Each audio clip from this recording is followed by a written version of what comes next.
नमस्कार विद्यार्थ्यांनो, माझं नाव आहे पंकज मते आणि आज आपण शिकणार आहोत इयत्ता 6वीतल्या 9व्या धड्याचा शेवटचा भाग. या धड्याचं नाव आहे मसावी आणि लसावी. तर चला सुरू करूया या शेवटच्या भागाला, ज्यामध्ये आपण शिकणार आहोत लसावी म्हणजेच लघुत्तम सामायिक विभाजक.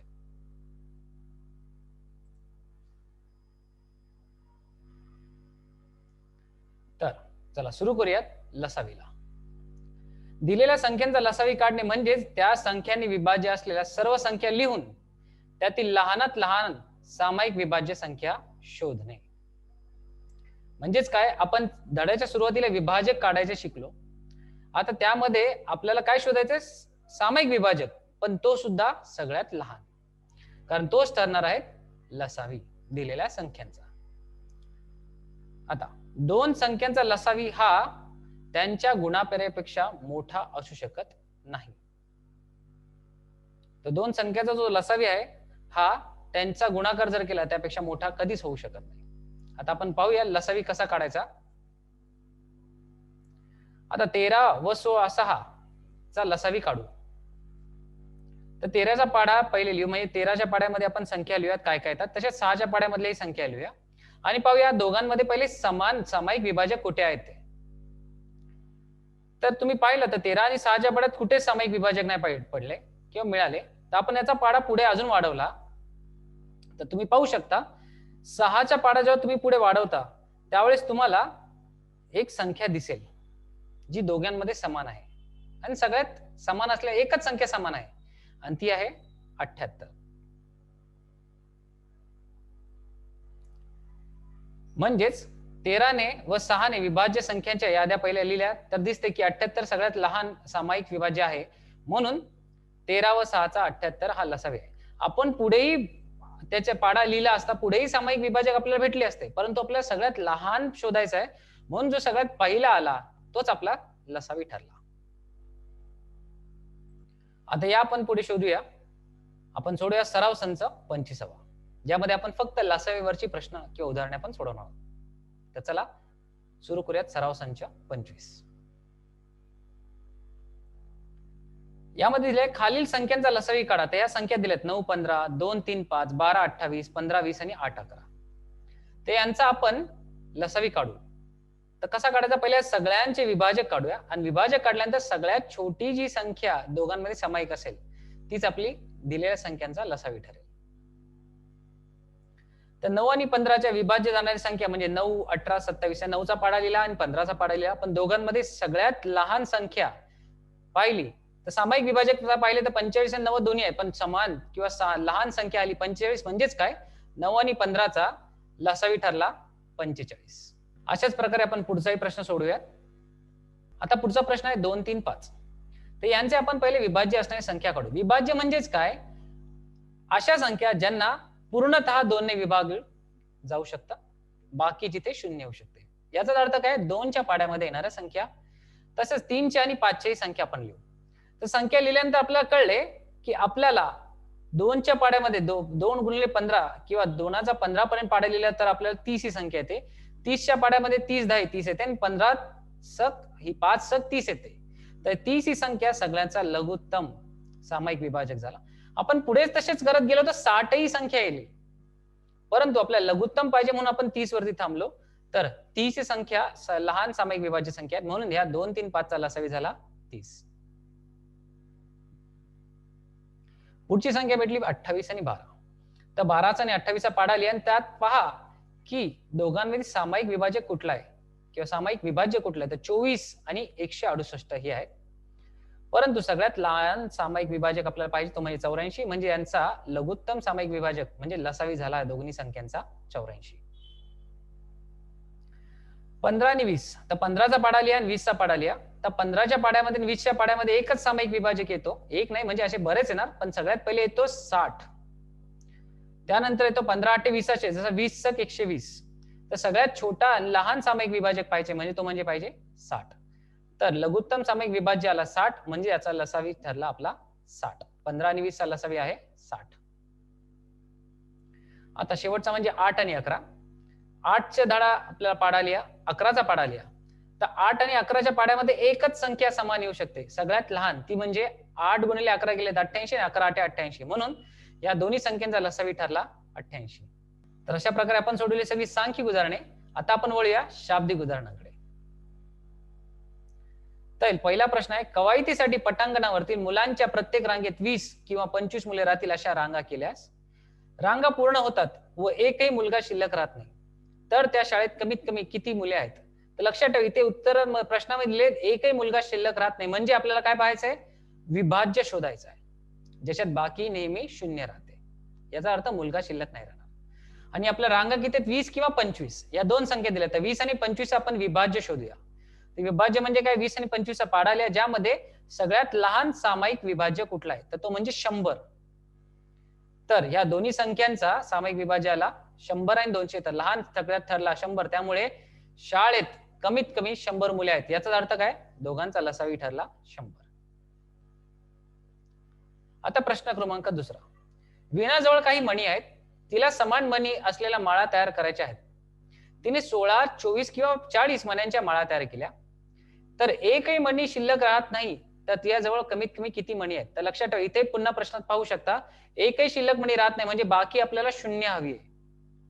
तर कमीत कमी किती मणी हवेत? तर ह्या दोनांवरून आपण समजू शकतो की आपल्याला त्या दिलेल्या संख्यांचा काय काढायचा आहे? लसावी. तर 24, 16 आणि 40 आपण लसावी काढण्यासाठी दोघांच्या विभाज्य संख्या लिहिल्या, म्हणजेच 16, 24 आणि 40 पाडा लिहिला, आणि त्यामध्ये पाहिलंय ते दोघांचाही सामायिक विभाज्य कुठला आहे? तर 240, 240, 240. तर सगळ्यात लहान संख्या 240 केल्या असल्याने वीणाजवळ आपण उत्तर लिहू, वीणाजवळ कमीत कमी 240 संख्या आहेत. तर ह्या सगळ्यांचा लसावी ठरला 240. आता वळूया आपण तिसऱ्या प्रश्नाकडे.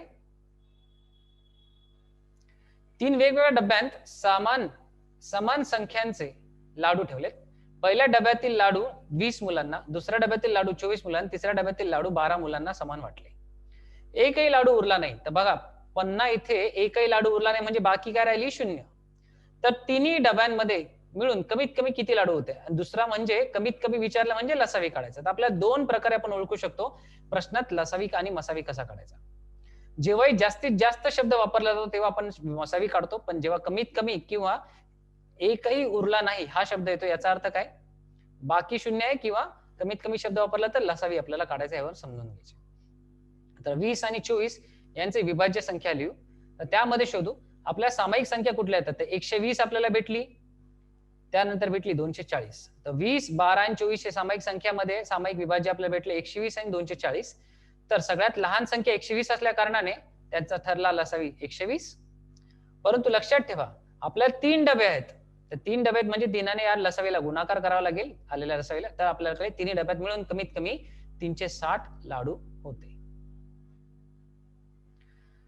आता चौथा प्रश्न, एकाच शहरात एकाच मोठ्या रस्त्यावरील 3 वेगवेगळ्या चौकांतील सिग्नल पाहिले, ते दर 60 सेकंद, 120 सेकंद आणि 24 सेकंदाने हिरवे होतात. सकाळी 8 वाजता सिग्नल चालू केला तेव्हा तिन्ही सिग्नल हिरवे होते, त्यानंतर किती वेळाने तिन्ही सिग्नल एकाच वेळी पुन्हा हिरवे होतील? म्हणजे 8 नंतर कमीत कमी किती वेळा तिन्ही पुन्हा हिरवे होतील हे पाहायचे. आता इथे कुठलाही कमी किंवा एकूण बाकी असा शब्द वापरला नाही, परंतु लक्षात ठेवा 8 वाजल्यानंतर सिग्नल आपल्याला हिरवे होतील. दिवसभरात ते खूप वेळात हिरवे होतील, परंतु आपल्याला हिरवे कधी होतील हे पाहायचे, किती अंतराने होतील ते पाहायचे. आपण अंतर म्हणजे कमीत कमी किती वेळात.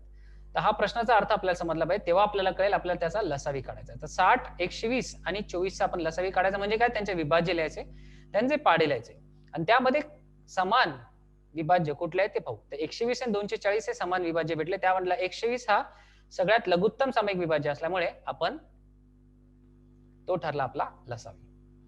आता उत्तर आले 120, म्हणजेच काय? 120 सेकंद. याचा अर्थ झाला 120 सेकंदाला मिनिटांमध्ये बदलले तर आपलं उत्तर भेटते 2 मिनिटं. म्हणजेच काय? तिन्ही सिग्नल 8 वाजल्यानंतर 2 मिनिटांनी, म्हणजेच 8 वाजून 2 मिनिटांनी एकाच वेळेस पुन्हा हिरवे होतील. तर हे आहे याचे उत्तर.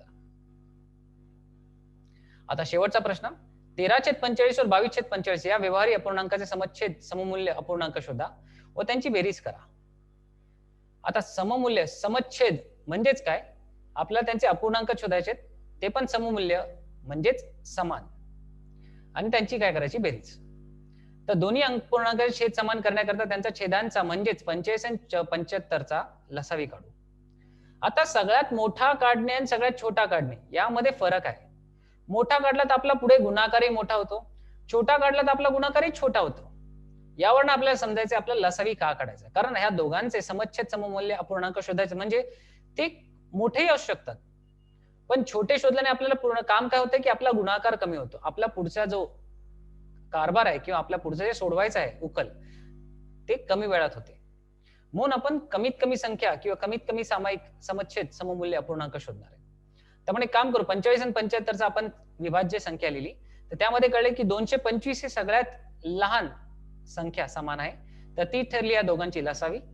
आता दोन्ही संख्यांना 225 हा छेदामध्ये पाहिजे. समच्छेद म्हणजे छेदामध्ये समान व्हॅल्यू. तर दोघांच्या छेदामध्ये समान व्हॅल्यू 225 कशी येईल, जर 45 ने 5 ला गुणले आणि 75 ला 3 ने गुणले तर.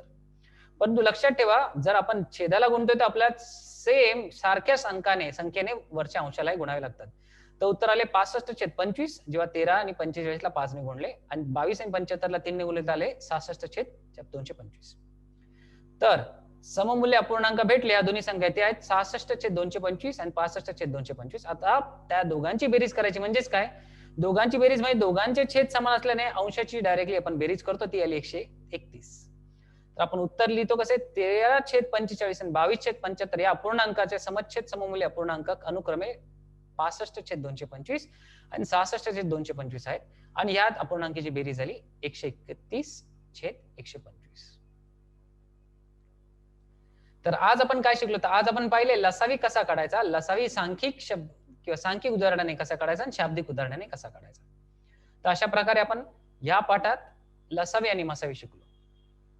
येणाऱ्या पुढच्या पाठात पुढचा धडा घेऊया. तोपर्यंत धन्यवाद. पण लक्षात ठेवा, लसावी आणि मसावी पुन्हा 7वीत आपल्याला अभ्यास करायला येणार आहे किंवा लागणार आहे. तर आत्ताच या पाठाचा नीट चांगला अभ्यास करूया. चला, आज आपण इथेच थांबू. धन्यवाद.